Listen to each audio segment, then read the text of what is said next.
Hello guys, good morning. Paano lagyan ng message ang screen ng cellphone natin na nawala or ninakaw? Katulad nito. Ganito lang po ang gagawin nyo para makapaglagay tayo ng message sa screen ng cellphone po natin na nawala. Punta lang tayo sa ating Chrome browser. Dito po sa may search engine, i-type lang natin dito ang Find My Device. Then search natin.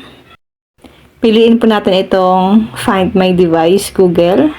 Click natin ito. So guys, once na nakikilagin lang tayo sa mga friends natin or sa kapamilya natin, kailangan lang po natin dito guys i-add ang ating Gmail. Click niyo po itong arrow.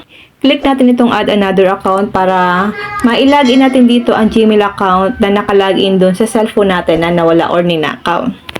Halimbawa guys, ito. Click lang natin ito. I-login niyo po ang inyong Gmail account.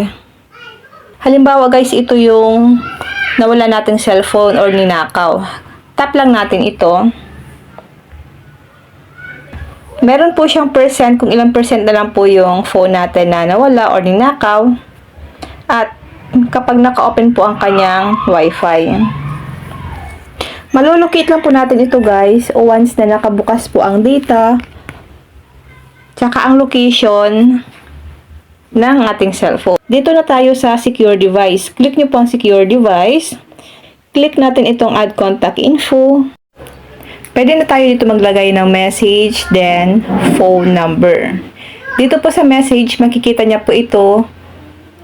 Message natin once na naka-open po ang kanyang phone, and then naka-open po ang data and location ng ating cellphone na nawala. Ganito po yung makikita niya once na naka-open po ang ating phone.